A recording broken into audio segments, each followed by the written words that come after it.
Summer League Game 1 has come and gone. What did we see from the Pacers, their new players, their returning players? What was good?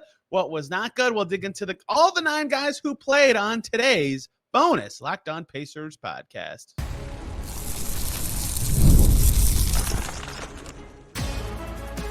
You are Locked On Pacers, your daily Indiana Pacers podcast, part of the Locked On Podcast Network, your team every day.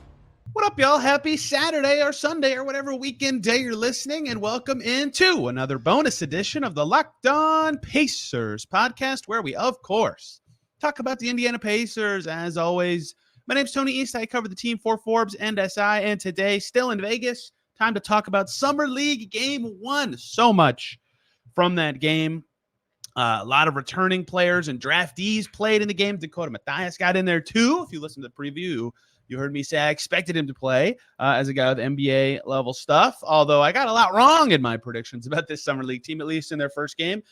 Some good, some bad. They lost in overtime. They should have won at the end, but Quenton Jackson missed 2 free throws with 1.9 seconds to go.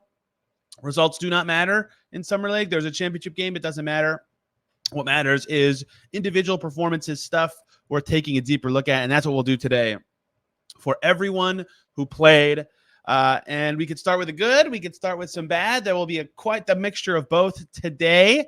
I think we should start with Jarace Walker, who was pretty good, I think, and that's noteworthy. Remember, a lot of stuff for Jarus, at least in the eyes of what Rick Carlisle was talking about leading up to Summer League, was not about points, assists, flashy plays, whatever. And that does matter. Like, that kind of stuff is useful in showing a player's progress or showing their ability to do plays that will matter in the NBA. But like the underbaked part of that was conditioning, physicality, rebounding, all sorts of stuff like that the team wanted to see from Jarace Walker, who finished with 23 points. He had 7 of the team's first 12. I think he had 17 at halftime, 6 boards, 4 assists, 2 steals, a block, and 8 turnovers. Turnovers will be a theme today. There were way too many for the Pacers. There were way too many for Jarace Walker. He had some nice passes, one-handed zip into the corner to Johnny Furphy, some high-low stuff with Tshiebwe. But the turnovers were a problem for him. He acknowledged that after the game, so he needs to clean it up. Something that stood out to me personally, I have notes for every player. Physicality was something Carlisle talked about, and one of his very first shots, he was in the lane. He got by somebody. He kind of drifted into the paint, and then instead of just going up strong, he kind of faded on his shot and like shimmied around the guy. TJ Warren-esque kind of finish, which is not a bad thing. But with physicality being such a focus, I wondered if there'd be any changes to that. Yes, there was. Very frequently on his subsequent drives, he was going through guys. He was trying to draw that contact.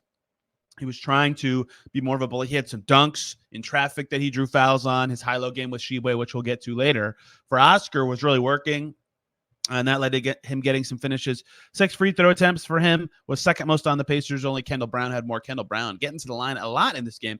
But I thought that was good from Jarace to play that way, the way they wanted, and in a way that makes sense, right? Getting to the line is always a good way to score. He made 9 shots and 5 free throws in the game. The way he was looking up the court was really interesting to me. Like our seats were on the baseline, so we can really see transition opportunities really well at these games. And Jarace, when he would push, was really looking to throw it ahead. And we saw that last year some with him. When you remember the season review Jarace Walker episode with Caitlin Cooper, we talked a lot about transition play with him and some not so great plays he made in transition where he was clearly making good processing reads but not executing very well, getting a little ahead of himself in terms of recognizing the play but doing it too fast. There was a lot more composure, a lot more of him looking ahead, trying to make those right reads in this game. Although, again, 8 turnovers, certainly a problem he's got to clean up, and some of those transition opportunities, trying to get the play too quickly. If he could just like 90% reel that in, it's a good play to be making. Just slow it down 10% and then make the play happen. That would be good. But I thought in general that was positive to see from him for a Pacers team that's going to want him to play like that. Start of a pass to Johnny Furphy in the corner for a 3 in the second half of this game. That was really encouraging. One hand zipper through the bodies of the game in the paint, whatever. Furphy hit that 3. That was a really good play from Jarace. So a lot to like from Walker, which is I think what you want to see, of course, if you're the Pacers. Reminiscent of Nembhard last year in the first game with a lot of good stuff and a bunch of turnovers that had Tyrese Haliburton say Nembhard should not be playing here. And he played Walker pretty similarly in this game to me. Strong defensive moments as well for him. So good Jarace Walker game, which is what the Pacers want to see. It sounds like he'll play in the second game. We'll see how much beyond that. The other massive intrigue, Johnny Furphy, the second round pick in this game. Kayla Cooper nailed it to me. This was my first note. For stat-wise, for those who didn't see it, Johnny Furphy, 4 for 11, 12 points, 4 boards, 1 steal, 1 turnover. They won his minutes by 1. He was 3 for 8 from 3. That's very solid, right? That's something the Pacers will want to see is, can he shoot? What does that look like? Is that projectable?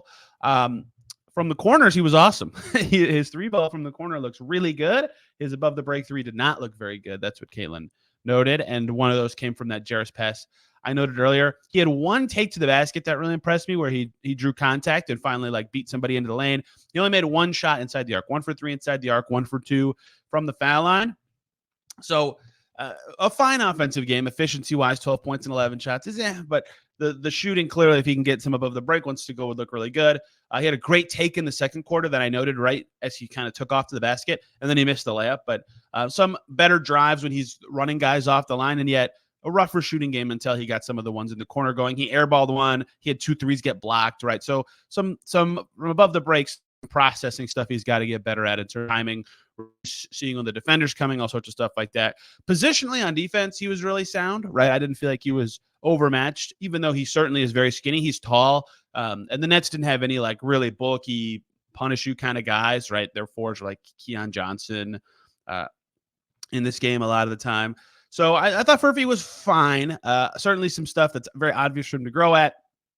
But still, the corner 3 is there. Would like to see him make some above the break ones next time. But really, the fact that he got a couple takes where he was on the line, caught it, got by his man who was closing out, and got to the rim. I would like to see better finishes there, but that's progress, right? That's something you want to see from him. Because this is going to be a shorter show, to wrap up the first of it really quick, Dakota Mathias was guy 9 in this game in the rotation. He only took 3 shots. He missed both of his threes. He had 2 points and 2 fouls for his only stats. He didn't do a whole ton. He was just trying to make simple plays the whole game. I would like to see him shoot a little more, honestly. He has NBA experience. Let it fly, man. I want to see if he actually has NBA potential. He's 2A eligible in theory. But if he's going to be the 9th guy, that's what he's going to be as a guy with NBA experience. Let's get back to the Pacers guys here as we continue on into segment number 2. Oscar Tshiebwe was awesome. Enrique Freeman did some good stuff. Quenton Jackson, despite me saying I thought he would do very well, did not do very well. Let's get to all that. Before we do so, though, we've got to talk about FanDuel. I love sports. I love sports so much. I never want them to stop, especially into the summertime.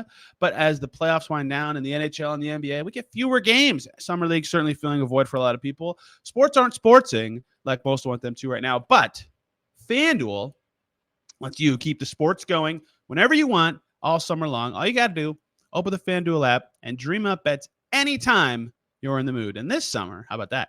FanDuel is giving all customers a boost or bonus every single day. That's right. There's something for everybody every day, all summer long. You just got to go to FanDuel.com and start making the most out of your summer on FanDuel with daily boosts and daily bonuses. That's FanDuel, an official sports betting partner of Major League Baseball. We are back here on Locked On Pacers. Thanks for making us your first listen on this lovely weekend. Check out Locked On Rockets second. Saw Jackson Gallen. He's out here in Vegas as well. And Reed Sheppard looked sick in the first Rockets-Lakers game. Got to watch some of that after I got done with Pacers Nets. And Locked On Wizards as well to hear about Alex Sarr. I watched the number 1 versus number 2 pick matchup right after Pacers Nets. It's so awesome with the connected gyms. There's just constant basketball out here. If you're a fan of the NBA, you've got to try to get out to Summer League at least once. It's a hoot. Let's get back to the Pacers here. Oscar Tshiebwe. Man, is he good at Oscar Tshiebwe things, huh? 7 for 11, 19 rebounds, 17 points. And the number that stands out the most to me, because I've seen him rebound at this level before, 4 assists for Oscar Tshiebwe. He actually was critical of his own rebounding. He felt like he let a few get away after the game. But only 1 turnover. They won his minutes by 6. He was awesome in this game. His range still right around the basket. But the thing that leveled him up in this game, right? He's very dominant at the things he's very dominant at. But the thing that leveled him up were these high-low passes with Jarus Walker. And they kind of went both ways. But there'd be a play. Oscar comes up. He sets a screen. Ball handler takes it to the wing. Tshiebwe turns at the elbow, seals, catches, turns. And Jarus Walker is sealing his man under the rim multiple times.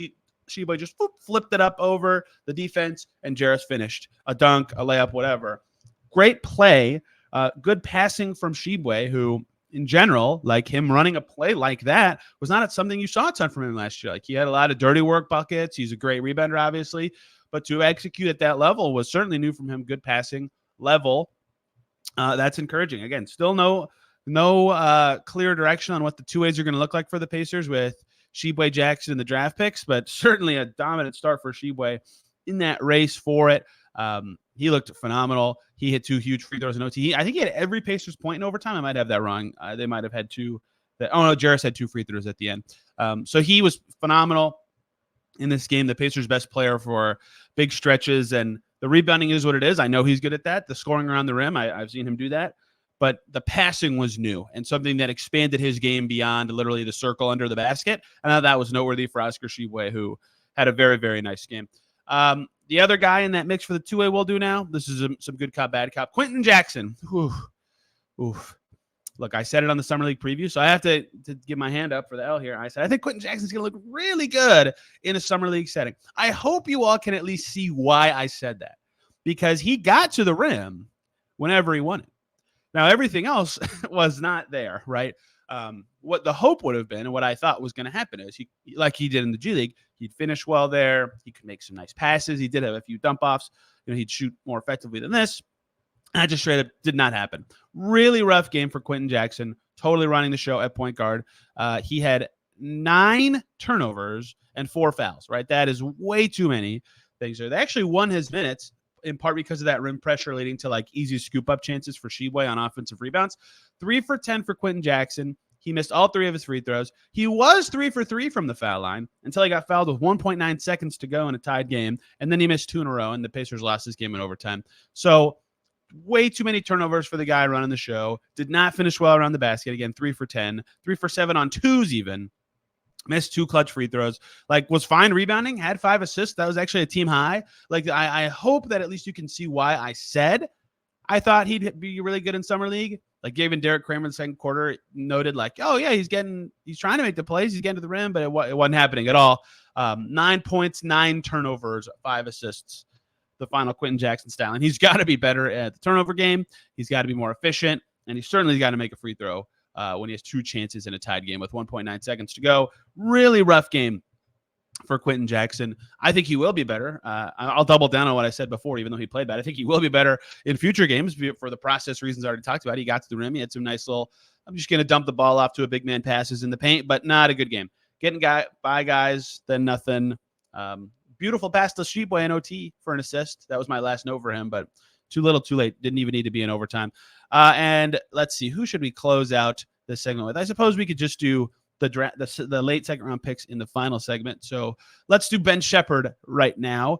Ben Sheppard did not have the game I thought he would. His defense was really good. I think actually people who were critiquing his performance online after the game were really underrating his defense. Like, they crushed with Ben Sheppard out there. Pacers were plus 11 with Sheppard on the floor. 3 steals in the game. He was really disruptive early in the game. 2 of my first 5 notes were Ben Sheppard. He locked up somebody on the first possession. He was clapping. He was hyped. Right? His defense looked phenomenal. Right? That's what you want to see from him in this setting. The rest of his game did not. He did not. And this is kind of, I asked him this to his face at Summer League practice. Like, your kind of game doesn't really dominate Summer League, right? He went 1 for 9, so he wasn't finishing at the rim. He had a few that just got stripped out of his hands right before the finish. He missed all 4 of his threes, 2 boards, 3 turnovers. So the defense was awesome. Like, him playing was certainly a positive for the Pacers. They, again, won his minutes by 11. But the offensive game wasn't there in terms of, no assists, didn't really create very much, didn't finish his plays, which you'd like him to be better if you're the Pacers, obviously. But I don't really think he's the style of player that's going to dominate Summer League, and he still didn't finish enough plays, I think, in this game, even though his defense was game-changing. Certainly, I think he was the best defender on the floor for the Pacers for a lot of this game. I think he'll be hopeful, and the team will be hopeful that he can level that up in their next one. A couple more guys to get to. Some late second rounders from recent seasons. Kendall Brown and the 2 guys from this year, Enrique Freeman. Hello, Enrique Freeman. We'll talk about all those guys to close out today's show.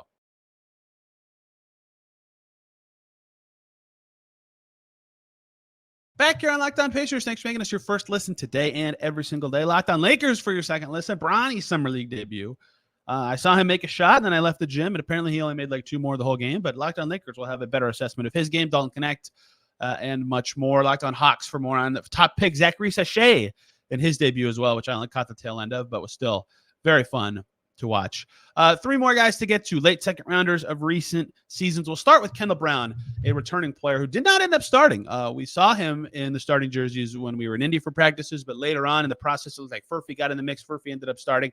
Kendall Brown was the first sub. He came in for Furphy very early. Kendall Brown played a very nice game. Kendall Brown, 27 minutes in this one, 19 points, 2 boards, an assist, a steal, 2 blocks, only 1 turnover. He was the only bench player with a plus in the plus minuses because he played with the starters.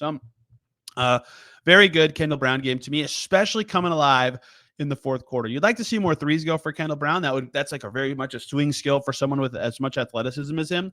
But something I kind of directly asked him about this after the game, because he talks about this. He knows it. The organization knows it. He is so athletic. It's unbelievable, right? Dude can fly. Dude can jump. It's fantastic. But what does that translate to, right? Can he translate that into skills with the ball? Well, in the fourth quarter, he was really using that speed and athleticism to get by guys, right? It wasn't like they were closing out poorly. He got by him. Like, he was just beating guys, which was really impressive, getting to the rim. And that's why he got 9 free throw attempts. They kept having to foul him to stop him at the basket, which if you're a third-year player, that's what you should do.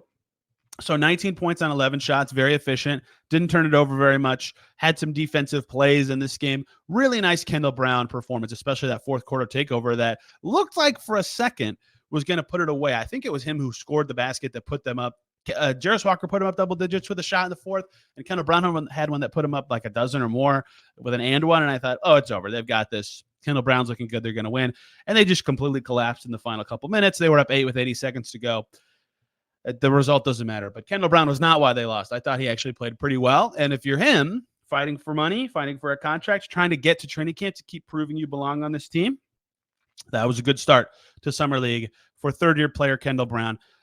Enrique Freeman stealing the hearts of everyone. He was probably the guy that I think had the biggest compared to expectation positive game, if that makes sense.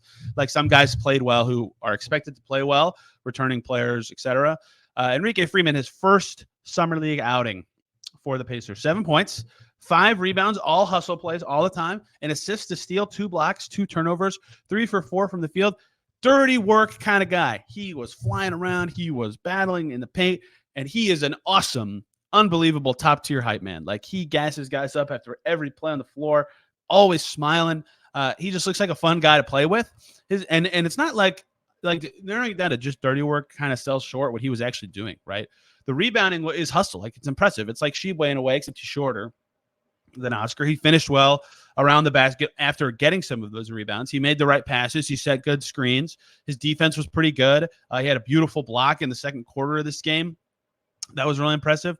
A lot to like about what Enrique Freeman did in this game, and very clear what, that kind of player, of course, hustle can't just get you into the NBA, but why you'd like to invest in that guy if you're an NBA team, right? A lot to like personality-wise, a lot to like skill-wise. If he's finishing like that and grabbing up boards, that's great.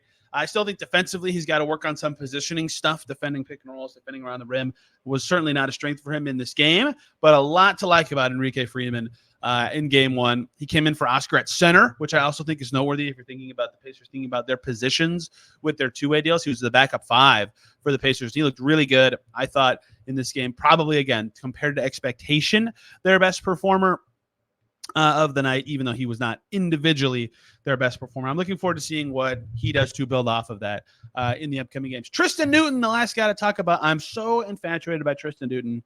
I love big guards. I love the way they can play. He had some nice passes in this game. 4 assists, tied for second on the team. Only Quenton Jackson with more, except Tristan Newton had 4 assists in 7 minutes of play, right? Some really, really good passes when he came in with the second unit. 3 of his assists, I believe, came in the second quarter. Only took 1 shot. He had 2 turnovers, right? Some stuff clearly he needs to work on. I also would like to know from a respect perspective, Tristan Newton was out there, and the Nets bench, every time he'd catch the ball, would yell, "Shooter! Shooter!" Like, his shot has respect.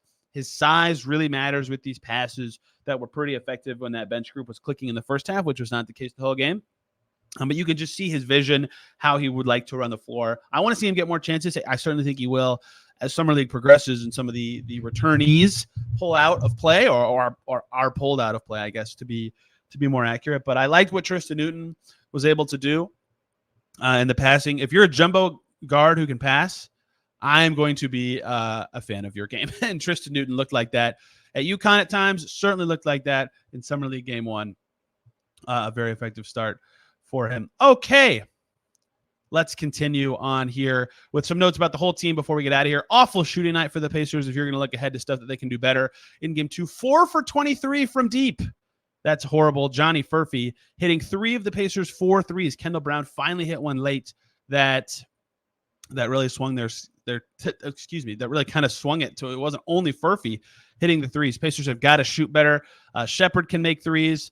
Jarace needs to make some threes. Like Dakota Mathias needs to make some threes. That's going to be big for the Pacers in terms of playing better. Also, 27 turnovers. This was the most Summer League game of all Summer League. 48 total turnovers. People were complaining like, oh, this is so bad. The Kings in the game right before the Pacers in the same gym had 31 turnovers. This is just what Summer League is. I think people forget that. Every year somehow people forget that. People get really upset about losses. I just don't think people remember what Summer League truly is. Anyway, remarkable game on that front for the Pacers. If you don't make threes and you turn it over that much, I can't even believe they got to overtime, but that kind of says a lot about the rim pressure they had, right? That was my big kind of notice takeaway from this team is they did not finish well. Like, I'm not trying to compliment their ability at the rim by saying this, but they were getting to the rim, or at least getting chances at the rim all the time. And that led to their threes, or that led to their dump off passes, whatever. I think that is a sound strategy. Playing inside out is a good way to play when you have guys who can get to the rim and guys who can shoot from passes at the rim.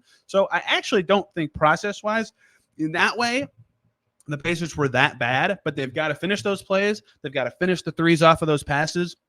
There's just a lot they have to evolve from that rim pressure. But process-wise, that was good. It's just there were too many turnovers. There were too many missed threes. It's a loss. It doesn't matter. The Pacers play again on Sunday. I'll have another podcast here from Vegas after that game. Pacers Wolves, Rob Dillingham on the other side for the Pacers on Sunday. Hope you guys enjoyed today's little shorter Summer League action. We also got to talk to James Wiseman for the first time and Obi Toppin since he re-signed. So we'll talk about that stuff potentially on Sunday. And about Summer League Game 2. And then next week, we'll roll into shorter recaps of the Summer League games, depending on who is and isn't playing. Talking about Team USA and Team Canada with the Pacers players next week with guests. Lots to get to. Really looking forward to all of it as we progress through the week. Hope you guys enjoyed today's show and are having a wonderful weekend. We'll see you very soon.